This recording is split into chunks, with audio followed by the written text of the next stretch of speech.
Kembali semula masih lagi dalam bicara MCMC dan kita dah pun sebut serba sedikit bagaimana sektor pertanian khususnya untuk industri kelapa sawit perlu beradaptasi menerusi usaha-usaha pendigitalan, dan kita nak pergi satu cabang lagi dalam payung pertanian yang besar ini, iaitu penternakan, dan nak bercakap tentang landscape digital penternakan negara sekarang ni bersama-sama saya lah Profesor Dr. Anjas Asmara Samsudin, Profesor Fakulti Pertanian UPM, merangkap Setiausaha Kluster Pertanian dan Makanan Majlis Profesor Negara. Terima kasih Prof kerana bersama kami. Terima kasih kerana menjemput saya untuk turut hadir. Ya.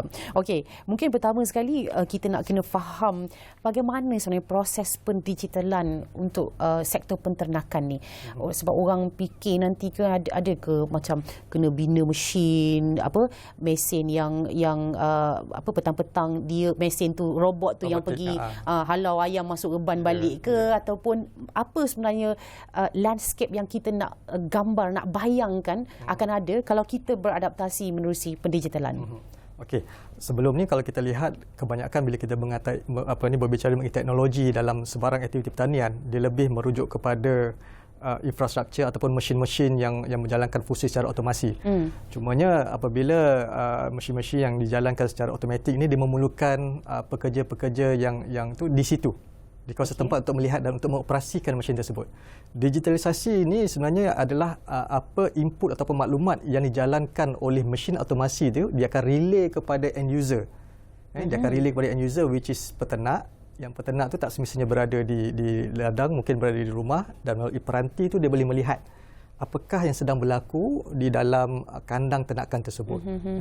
Jadi kalau kita lihat dalam industri peternakan di Malaysia, of course merupakan salah satu subsektor pertanian, subsektor penting dalam pertanian. Kita masih lagi mempunyai kurang penghasilan dari segi penghasilan daging ruminan negara, which is yang mana kita masih lagi import SSL kita masih berkurangan. Dan kalau untuk produk poultry buat masa yang sama ni memang telah melepasi SSL lah. Jadi itu kita melihat pentingnya sektor peternakan ni juga. Dan itulah digitalisasi itu sebenarnya memerlukan pengumpulan data yang besar supaya penternak itu dapat membuat keputusan apa yang perlu dilakukan. Nah, kalau kita lihat digitalisasi ini sebenarnya dia melibatkan 3 perkara yang penting lah dalam peternakan. Kalau kita melihat yang pertamanya, of course, melibatkan kita panggil sebagai biometric sensor. Biometric sensor yang memerlukan sensor dan juga kamera apa semua tu. Yang keduanya penggunaan data raya, ataupun big data. Yang ketiga melibatkan blockchain lah, blockchain teknologi. Okey, itu merupakan antara teknologi melibatkan digitalisasi. Bukan melibatkan mesin pemerahan susu automatik, mesin pengumpulan telur automatik, itu bukan. Itu berbeza. Itu dah bidang pun ada berbeza sedikitlah. Itu automation. Ya, automation. Baik, kalau kita boleh faham antara cabaran-cabaran dalam sektor penternakan yang Prof rasa ia akan dapat diselesaikan menerusi usaha pendigitalan. Baik, cabaran tu memang tetap ada, seperti yang ahli panel sebelum tadi berbicara mengenai infrastruktur lah. Kalau kita lihat boleh dikatakan hampir ke semua ladang-ladang ternakan ni dibina ataupun dibuat di luar kawasan urban. Jadi bila di luar kawasan urban, capaian internet itu ataupun telekomunikasi itu agak sukar lah. Agak sukar kerana kita melihat kapasiti ataupun kepadatan pengguna di certain kawasan tu agak kurang, menyebabkan kebanyakan syarikat telco tidak ingin untuk memasang menara dia lah. Jadi itu merupakan antara cabaran dan halangan terbesar dari segi infrastruktur. Saya pernah terlibat dalam kajian guna tanah kajian pengurusan guna tanah sumber makanan negara yang dijalankan oleh Plan Malaysia, yang mana kita membuat satu kajian lapangan. Kita mendapati di Johor, di Keluang, Pusat Pertanian Moden, nama institusi, nama tempat itu Pusat Pertanian Moden, yang mana kawasan ini menempatkan semua pemain-pemain industri daripada sektor ternakan, sektor tanaman sayuran dan sektor aquaculture. Tapi dengan nama PPN itu sendiri tidak terdapat infrastruktur sokongan untuk telekomunikasi ni. Jadi bagaimana mereka nak menjalankan aktiviti pertanian secara moden walhal pendigitalan ataupun tiada coverage untuk menggunakan pakai teknologi tersebut. Dan cabaran kedua yang saya rasa yang paling penting adalah dari segi acceptance ataupun penerimaan pengguna itu sendiri. Okey. Kerana kalau kita lihat untuk pertanian ni, dari segi 40 menurut data daripada DAN 2.0, hampir 40 lebih peratus tenaga kerja di Malaysia ni merupakan golongan belia. Dan hanya 15% sahaja daripada golongan belia tersebut terlibat dalam aktiviti pertanian sekeseluruhan, bukan peternakan tapi pertanian. Jadi dengan berkurangnya golongan belia ni, jadi kita risau kerana adakah pengusaha-pengusaha ternakan yang sudah berumur ni mereka ingin untuk mengadaptasi terhadap teknologi ini. Jadi itu merupakan antara cabaran. Acceptance ataupun penerimaan pengguna, end user itu sangat penting. Jadi itu yang kita risaulah cabaran. Okey. Kalau kita, ini mungkin antara soalan dari end user yang enggan ni tadi ni, ataupun saya nak tanya jugalah, kenapa kita kena beradaptasi menerusi pendigitalan, terutamanya untuk sektor penternakan? Apa bentuk contohnya kerugian yang kita tanggung selama ini disebabkan kerana sistem yang tidak efisien ataupun yang berada di luar jangkaan kita sebagai manusia, yang sebenarnya boleh diselesaikan menerusi pendigitalan? Okey.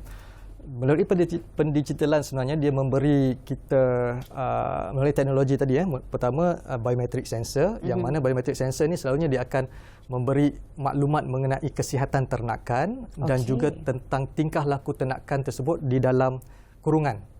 Kalau di Malaysia ni kebanyakan untuk industri peternakan lebih banyak berfokus kepada peternakan secara kurungan lah. Okey, jadi di situ dari segi kesihatan tu kita boleh melihat apakah sensor-sensor yang kita terima daripada peranti tu menunjukkan sama ada suhu ternakan dalam kandang tu atau dalam reban tu meningkat. Sekiranya meningkat itu menunjukkan bahawa something wrong somewhere lah. Sama ada mungkin ternakan tersebut mula menunjukkan simptom-simptom berpenyakit, ataupun mungkin kalau kita ambil industri ayam, industri ayam yang mana kebanyakannya industri ayam ni dalam reban tertutup. Jadi sekiranya berlaku kerosakan dari segi dia punya aircon ke rumah tertutup ni, dia control temperature. Jadi suhu akan naik, boleh menyebabkan seluruh ayam dalam reban tersebut mati. Jadi itu pentingnya pendigitalan, jadi bagi mengelakkan kerugian berskala besar. Itu yang kita amat menyarankan kepada pemain industri untuk mula berubah dia punya practice of activity ni kepada pendigitalan, pendigitalisasi ni. Adakah kita bercakap tentang sistem kecerdasan buatan AI untuk memantau, mengawal aktiviti ternakan dan juga bagaimana pula dengan penyelenggaraan ladang pintar? Adakah kita boleh bercakap dan berimajinasi tentang itu sekarang ni dengan usaha yang kita nak mulakan ini? Ya. Dia daripada sensor biometrik tadi, dia akan membekalkan data kepada satu sistem, cloud system, dan cloud system tu melalui penggunaan data raya ataupun kita panggil sebagai big data. Dia akan menggunakan pakai statistik, algoritma statistik untuk memberi satu input kepada penternak supaya dia dapat buat prediction. Supaya kita dapat prediction sekiranya ternakan tersebut menunjukkan tingkah laku sedemikian, apakah potensi-potensi bahaya yang akan kita boleh expect akan jadi. Jadi di situ dah memberi langkah awal kepada para peternak untuk bersedia. Dan dari segi penyelenggaraan infrastruktur pula, penyelenggaraan reban especially, macam saya maklumkan awal tadilah, sekiranya berlaku lita pintas kepada dia punya sistem yang menjaga suhu dalam tu, dia akan berikan alert kepada peternak di rumah ke di mana-mana ke melalui peranti dia, dan di situ dia akan boleh mengarahkan sama ada pekerja dia untuk melihat, ataupun ada juga dia boleh menekan daripada telefon saja, dia boleh override sistem tu menggunakan pakai generator ke maksudnya. Bayangkan kalau ia boleh berlaku begitu, maknanya perkara-perkara ataupun situasi yang mana penternak ni bangun pagi esok pergi ladang baru tengok apa jadi, itu sudah boleh diatasi sepenuhnya. Betul. Betul. Okey. Dia dah ada daripada pattern tadi kan, dia dah ada SOP dia. Sekiranya ni berlaku, okey, sistem akan override, dia akan ada beberapa step lah melalui information yang dia collect daripada sensor biometrik tadi. Dia analyze melalui big data tu lah. Okey. Inilah dia tujuannya pendigitalan untuk sektor pertanian seperti sektor penternakan ini, supaya koleksi pengumpulan data itu boleh manfaatkan pengguna penternak. Dia boleh memberi prediction. Bukanlah kata mengambil alih tugas penternak. Jangan risau. Ini memang kita kena ada juga penternak, petani padang kita tetap kena ada juga. Cuma memudahkan mereka dan memberikan kesan yang lebih efektif dan efisien lah untuk jadi penghasilan. kita boleh meramal sekiranya tingkah laku ternakan sebegini, kita dah tahu okey dia bergerak sedemikian, dia punya suhu naik sedemikian, berkemungkinan disebabkan oleh faktor-faktor yang ni yang kita boleh selesaikan dengan keadaan yang segera. Okey. Dan boleh mengelakkan kerugian lah. Okey. Adalah kita dah bercakap kepada perkara yang sebegitu, kita pun dah rasa macam berubah-ubah sikit. Adakah juga kita boleh bercakap tentang ciri-ciri ataupun faktor keselamatan yang juga sudah boleh kita kawal? Contohnya kalau dekat ternakan ayam contohnya, mereka risau haiwan berbisa, haiwan buas pemangsa yang datang, itu satu. Lepas tu adakah ia juga boleh digunakan untuk meningkatkan kesejahteraan kepada haiwan-haiwan ini? Contohnya mungkin ada masa-masa tertentu kena ada bunyi muzik ke, kena ada juga paparan visual ke, bagi nampak gambar pantai ke, mereka kena tenang sikit ke, macam mana? Okey, memang kalau kita ikutkan, that's why daripada sensor biometrik tadi kita juga menilai dari segi tingkah laku haiwan. Kenapa haiwan tersebut ataupun ternakan tersebut begitu aktif pada waktu malam, mengeluarkan bunyi suara yang sangat tinggi? Berkemungkinan besar reban tersebut telah dicerobohi oleh pemangsa, ular sawa for example. Kalau macam ternakan kambing lembu, mungkin pencuri masuk for example. Jadi kita nampak daripada sensor tu ternakan tersebut bergerak ke sana ke sini, dan dia akan memberi notifikasi kepada peranti peternak mengatakan, hey, tengok ternakan ni tak normal. Jadi itu boleh memberikan yang tindakan awal lah, langkah awal untuk mengurang. Satu lagi dari segi kesejahteraan ternakan tadi, contohnya dalam ternakan ayam sebenarnya exhaust fan tu dia berputar dengan 24 jam lah. Kalau dalam ternakan ruminan for example, ruminan kita tahu kalau yang mana kandang bertingkat, ruminan ni lembu, kambing ataupun kambing sebenarnya lah yang bertingkat ataupun lembu, najis-najis yang dikeluarkan tu sebenarnya akan menghasilkan gas amonia, dan dia akan terperangkap di dalam kandang tersebut. Dan sekiranya kandungan gas ini terlalu banyak, akan menyebabkan komplikasi pada ternakan lah, mata berair, dia akan mengalami respiratory problem.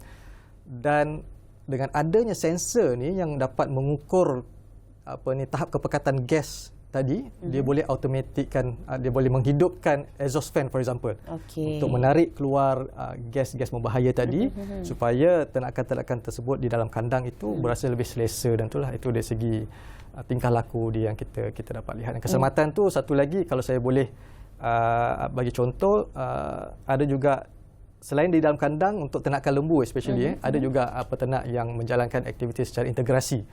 Yang mana yang lembu tu dilepaskan di ladang kelapa sawit kan. Jadi dekat situ kita boleh melihat pergerakan ternakan kita melalui telefon. Dengan adanya RFID ataupun tag yang kita letak dekat collar ataupun dekat telinga dia, kita boleh detect dekat mana lembu kita tu dalam kawasan ternakan, dalam kawasan peladangan kelapa sawit tersebut. Sama ada dicuri ke ataupun mati disebabkan oleh pemangsa ke. Jadi kita boleh dapat real time data. Itu yang penting. Digitalisasi ni lebih kepada real time data. Kita tak nak data yang dia dah proses 6 jam baru kita dapat data tu. Itu yang kita cuba tekankan lah, dan benefit dia. Kalau kita bercakap pula tentang contohnya kualiti bekalan makanan, aliran bekalan makanan kepada haiwan ternakan, pengurusan inventory itu sendiri, macam mana usaha pendigitalan juga boleh membantu dalam hal ini? Bila kita berbicara mengenai inventory, dia lebih kepada kita panggil sebagai teknologi blockchain, yang mana blockchain ni memberi satu fenomena baru terhadap traceability of the product. Traceability of the product, yang mana penjejakan produk tersebut, kalau kita lihat di sini, daripada ladang from farm to table lah. daripada ladang ke meja makan. Jadi ini merupakan concern pada pengguna-pengguna di negara luar yang mana mereka nak melihat produk telur yang mereka makan ni dari mana datangnya farm tu. Adakah ladang tersebut mengamalkan sistem peladangan organik ataupun adakah telur yang dihasilkan daripada ladang ini merupakan ladang yang menyokong green environment ataupun dia boleh melihat daripada barcode pada telur tu, dia boleh trace, dia boleh check, ladang ni sebenarnya ladang ni mengamalkan good animal practice, mendapatkan akreditasi yang baiklah, bermakna produk ni daripada ladang yang bagus, bukannya ladang yang tak bagus. Jadi itu penting dalam memastikan keselamatan produk tersebutlah. Sekiranya berlakunya keracunan makanan ke outbreak ke, jadi traceability tu kita boleh lihat dari mana punca produk ini dihasilkan. Itu dari segi inventory dan dari segi yang kita katakan mengenai penggunaan blockchain itu sendiri dalam ternakan. Adakah juga potensi ataupun possibility untuk kita boleh juga turut merancang dan mengawal kualiti bekalan makanan mereka, makanan kepada ternakan? Maksudnya kita dah boleh tengok kalau kita bagi makanan ini jadi apa, contohnya lah mungkin hasilnya lebih berkualiti lagi untuk kita jual semula untuk jadikan byproduct itu. Untuk makanan ternakan ni sebenarnya dia dah ada standard lah. Contohnya untuk ayam kan, jadi makanan dia lebih berasaskan bijirin seperti jagung dan soybean. Jadi kalau kita ubah makanan asas mereka tu, berkemungkinan besar mereka tidak dapat mencapai produksi yang optimum dalam tempoh yang kita kendaki. Sekarang ni kalau kita ikutkan dengan diet yang sedia ada ni, ayam-ayam ni 41 hari, 39 ke 41 hari dah boleh jual. Tapi kalau kita cuba ubah dengan bahan-bahan lain, mungkin mengambil masa yang lama untuk capai market weight tu. Itu kita risaulah. Sebab saya terfikirkan kalau kita tengok daging import, kita nampak ada pengkategorian yang berbeza. Yang sama ada dah ada dalam negara kita tapi tidak begitu diketahui atau memang tak ada. Yang menunjukkan apa yang mereka makan tu pun boleh memberikan perbezaan pada harga daging tu. Grain fat lah, corn fat lah, semua kan. Jadi adakah ia memang tidak berlaku di negara kita setakat ini, dan adakah pendigitalan boleh membantu ke arah itu juga? Pendigitalan tadi daripada teknologi blockchain tadi, kita boleh melihat sama ada ternakan yang daging yang kita dapat ni is actually daripada haiwan yang diberi makan apa. Sama ada makan grain fed ataupun diberi makan rumput. Kerana memang kalau diberi makan berdasarkan bijirin, daging tu kita akan lihat lebih banyak sikit marbling dia, lebih banyak sikit lemak tepu yang menyaluti daging tersebutlah. Dan ada juga mereka yang suka lembu yang makan grass fat kerana mereka menyokong environment lah apa semua tu kan. Jadi ni lebih kepada consumer punya perception preference. Di Malaysia benda ni masih lagi belum meluas, but kita dapat lihat trend ni sudah berlaku di kawasan Kuala Lumpur lah, kawasan ibu kota tu kita dapat trend. Bila kita pergi steakhouse, dia bagi tu grain fat ataupun grass fat semua kan. Itu yang membezakan lah. Dan mungkin kita akan tengok satu masa nanti produk Malaysia, dari Malaysia pun ada juga pengkelasan yang berbeza yang boleh mendatangkan manfaat lebih banyak, pulangan lebih banyak kepada penternak peladang kita. Cabaran-cabaran yang kita sebut tu yang biasalah, macam tadi pun sedikit sebanyak Prof dah sebut juga cabaran dalam usaha pendigitalan ini. Tapi kalau kita nak bercakap cabaran yang lain yang contohnya seperti keselamatan data ataupun mungkin kalau kita tengok tadi macam Prof sebut tadi, tagging pada lembu, pada haiwan ternakan, ia perlu dilakukan dalam skala kerja yang besar jugalah. Maknanya setiap ladang kena buat, mereka kena ada kemampuan untuk buat benda tu, mereka kena ada peralatan yang betul contohnya. Jadi kelihatannya seperti saiz yang agak masif kalau kita mahu lakukan pendigitalan ini dengan jayanya.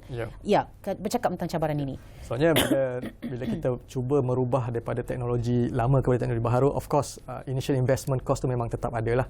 Dan kita lihat benda ini untuk pemain-pemain industri yang besar tiada masalah kerana mereka mempunyai kekuatan kewangan yang kuat. Bagaimana pula dengan pemain-pemain industri yang sederhana dan individu ni, itu kita akan melihat kekangan pada mereka untuk melaksanakan teknologi ataupun untuk apply teknologi digitalization ya. Jadi memang investment cost banyak dan benda ni along the way akan memudahkan pengurusan. Memang akan memudahkan pengurusan kerana kita sudah ada pattern. Macam saya maklumkan tadi, kita sudah ada pattern, pergerakan ternakan tu ke mana apa semua, kita boleh mengawal dan kita boleh prediction apa yang akan berlaku. Dan ini boleh menjimatkan in the long term lah. In the long run memang boleh menjimat. Maknanya kita kena bermula sekarang. Kena bermula. Supaya kita sampailah ke penghujungnya nanti. Kalau tak bermula, tak sampai-sampai kita. Betul. Semua benda baru ni memang akan ada resisten pada awal. Kerana kita belum mencuba. Jadi permulaan itu penting. Perlunya ada golongan yang memecahkan barrier ni.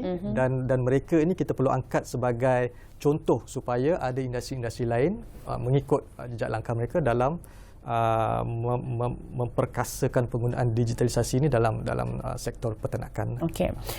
Secara hipotesisnya, apa yang Prof rasa akan berlaku jika kita menjalankan usaha digitalisasi ini dalam sektor pertanian kita untuk peternakan dan sebagainya dengan berjaya, mungkin dalam tempoh masa tertentu yang Prof boleh berikan 5 tahun, 10 tahun, selepas itu apa yang kita boleh expect, kita boleh jangkakan di negara kita ni? Adakah kita akan bergantung lagi dengan makanan import, bahan makanan import, contohnya bahan ternakan import contohnya? Adakah kita memang boleh betul-betul lega dengan security makanan kita contohnya? Okey, bila berkaitan dengan data ni, macam saya kata maklumkan tadi, dia lebih kepada prediction, kita melihat kepada pattern. Mungkin pattern 5 tahun sebelum ni, pattern 10 tahun sebelum ni, dari segi supply chain of animal feed itu sendiri. Kenapa berlakunya peningkatan, kenapa berlakunya penurunan. Jadi contohnya yang saya boleh bagi mengenai El Nino. El Nino di Malaysia bukan perkara baru. Setiap 4 tahun kita akan mengalami El Nino. Dan isu mengenai beras salah satunya apabila India tidak mau ekspor kepada Malaysia adalah because of El Nino. Jadi mereka perlu reserve dia punya beras untuk rakyat. Jadi kita dah tahu benda ni akan berlaku every 4 years. Jadi kita dah boleh buat persediaan awal. Apa persediaan awal yang kita boleh buat in order to embark on this El Nino again. Jadi data-data yang sedia ada tu yang akan diolah oleh algoritma tadi dan memberi beberapa penyelesaian kepada pemain-pemain industri lah. Kita boleh. Itu yang saya nampak lah. Dari sisi itulah. Cumanya dia punya time frame tu saya tak berani nak katakan, tapi I'm very positive because kita lihat kerajaan sekarang pun memang mempergiatkan dari segi penambahbaikan infrastruktur, penukaran daripada 4G ke 5G. Bila berlakunya 5G, jadi banyak perkara yang kita boleh buat dengan cepat dan banyak data yang kita boleh generate dalam masa yang singkat lah. Itu ada. Baik, kalau kita bercakap tentang teknologi Lofty tadi, mereka dari industri digital, inilah usaha-usaha pendigitalan ini, dengan Dr. Anjas pula dari sektor pertanian ini sendiri, mewakili pertanian ini.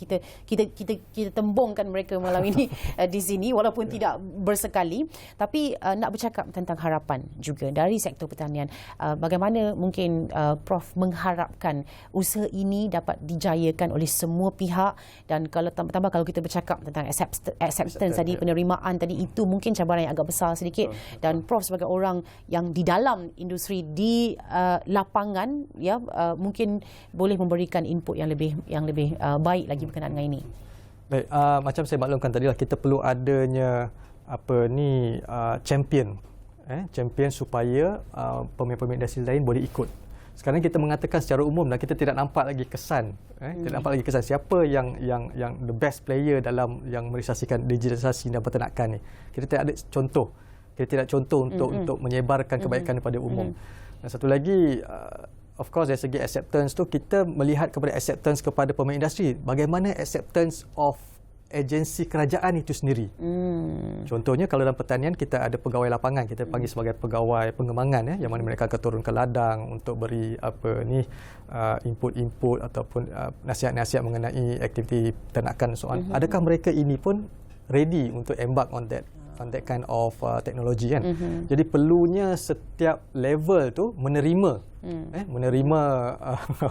digitalisasi ni lah, digitalisasi ni. Jadi kami di universiti pun memang kita telah mula memasukkan elemen-elemen digitalisasi ni. Contohnya macam UPM pun kita ada di Fakulti Pertanian UPM, kita telah pun membuat satu program yang kita panggil sebagai Bachelor Pertanian Pintar, yang mana dalam tu kita mendedahkan kepada pelajar mengenai input ataupun enabler ni lah. Bagaimana mereka ini boleh pakai teknologi-teknologi ini tak semestinya pada ternakan, aquaculture pun mereka boleh pakai, tanaman makanan pun mereka boleh pakai, tanaman komoditi pun mereka boleh pakai lah. Itu yang kita bangunkan sekarang di UPM lah.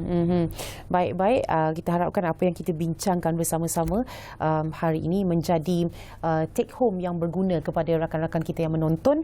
Tu tambah-tambah lagi jika anda berada dalam sektor ini dan anda lah sebenarnya juara yang akan mendahului, merintis jalan ke arah usaha pendigitalan dan juga digitalisasi kepada sektor pertanian termasuk juga penternakan. Terima kasih kita ucapkan Profesor Dr. Anjas Asmara Samsudin, Profesor Fakulti Pertanian UPM, merangkap Setiausaha Kluster Pertanian dan Makanan, Majlis Profesor Negara. Cantik nama doktor, memang ramai orang selalu cakap nama. Itulah nama unik. Setiap kali orang jumpa tu saya terpaksa bagi tahu history beritahu sejarah nama tu diperolehi lah. Okey. Baik, terima kasih untuk anda juga yang setia bersama-sama kami. Jumpa lagi pada lain masa untuk slot bicara MCMC menerusi ruang bicara. Saya Wan Syarina dan dalam kita membicarakan banyak perkara di negara kita, jangan sesekali lupa untuk zahirkan sokongan kita kepada saudara-saudara kita di Palestin supaya malapetaka kemanusiaan di Gaza dapat dihentikan. Dari sungai hingga ke segara, Palestin pasti merdeka. Jumpa lagi.